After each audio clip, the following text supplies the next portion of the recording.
ఈరోజు ఆనపకాయ పులుసు పెట్టుకుందామండి. ఆనపకాయ ముక్కలండి కుక్కర్లో వేసుకుందాం. కడిగేసి పెట్టుకున్నాయి. ఇందులో వేసుకునే ఐటెం చెప్తాను మీకు. ఈ ఆనపకాయ ముక్కలు, ఇవి చిలగడ దుంపలు,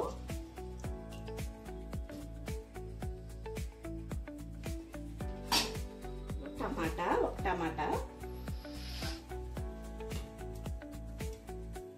ఉల్లిపాయ, 3 పచ్చిమిరకాయలు. అంటే పచ్చిమిరకాయలు పెద్దవి సకాలం కోసం నేను సీరలుగా కోస్తాను. కొత్తిమీర తర్వాత వేసుకుందాం. ఆనపకాయ పులుసుకి కావాల్సిన వాటర్ పోసుకుందామండి. ఆనపకాయలో వాటర్ ఎక్కువ ఉంటుంది కాబట్టి తక్కువే పోసాను. మనం దీన్ని బట్టి పులుసు పోసుకుందాం. ఉడికాక అన్నీ వేసుకున్నాం. వాటర్ అయ్యి మూత పెట్టుకుని గ్యాస్ మీద పెట్టుకున్నాం. గ్యాస్ వెలిగించి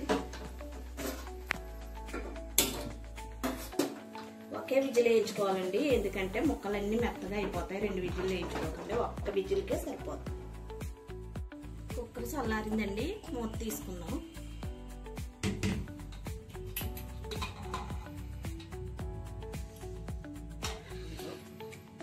గ్యాస్ వెలిగించుకుని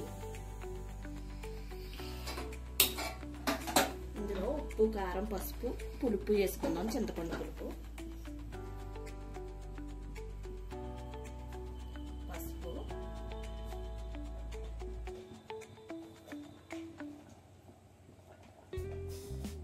కారం,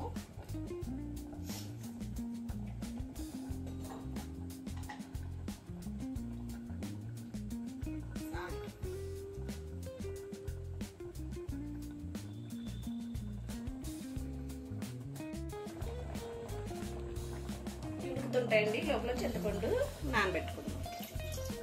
చింతపండు అంటే మీరు ఎంత పులుపు వేసుకుంటే అంత.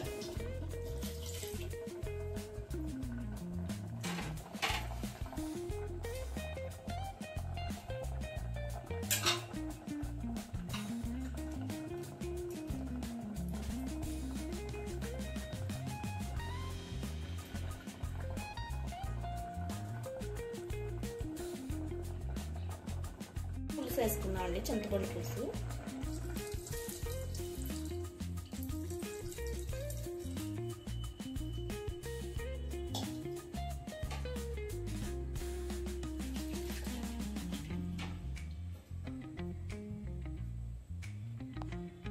పులుపు, ఉప్పు అన్నీ చూసుకుని ఒకసారి తిప్పుకుందాం. ఎందుకంటే ఎక్కువ తిప్పితే చిలకడ దుంపలు ఉన్నాయి కదా, మెత్తగా మరగనిద్దాం.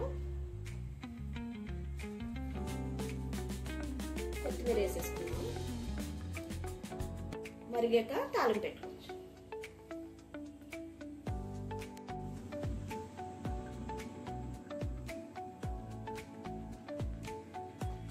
తీసేస్తానండి, ఉడికిపోయింది. తాలింపు పెట్టుకుందాము. బాండి పెట్టుకుందామండి.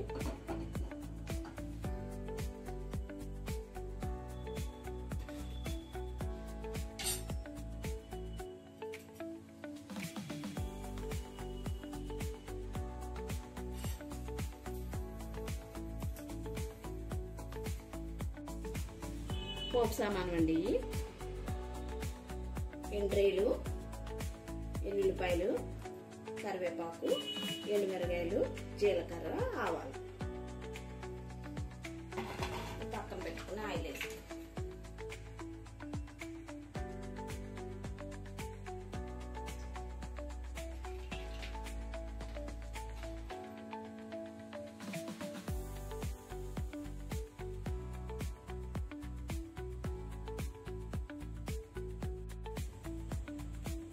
ఆయిల్ కాగిందండి.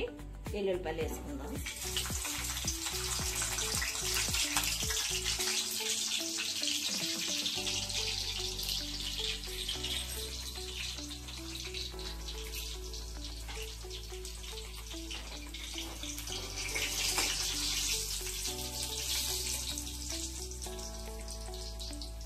ఎండ్రాయిలు వేసుకుందాం.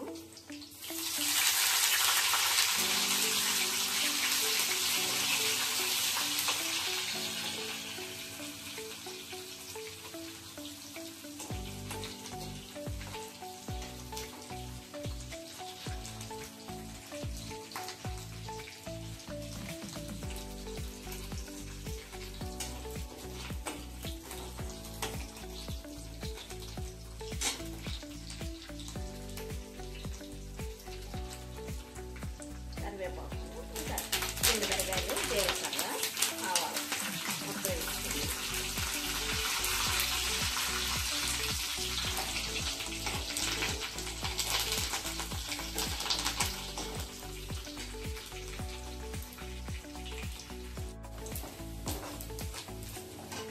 పోపు ఎగిపోయిందండి.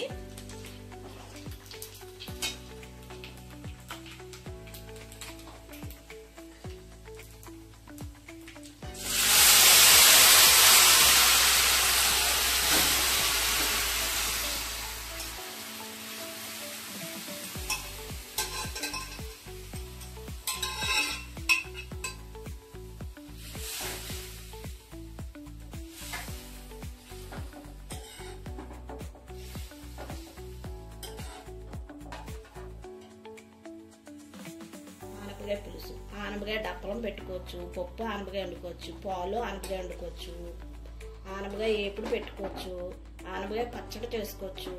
ఈ ఆనపకాయ అయితే ఎన్ని రకాలు, ఒక 5-6 రకాల దాకా చేసుకోవచ్చు మనం. చూసారు కదా, ఇది మీరు పల్చగా కావాలనుకుంటే పల్చగానే దించుకోండి, చిక్కగా కావాలంటే చిక్కగా దించుకోండి. మీకు ఏది ఆనపకాయ గురించి, ఆనపకాయ పచ్చడి కానీ ఏపుడు కానీ డప్పలం కానీ ఏది కావాలంటే అది మీరు కామెంట్లో పెట్టండి, నేను చేసి పెడతాను మీకు. కానీ గ్యాస్ కట్టేస్తాను ఇంకా.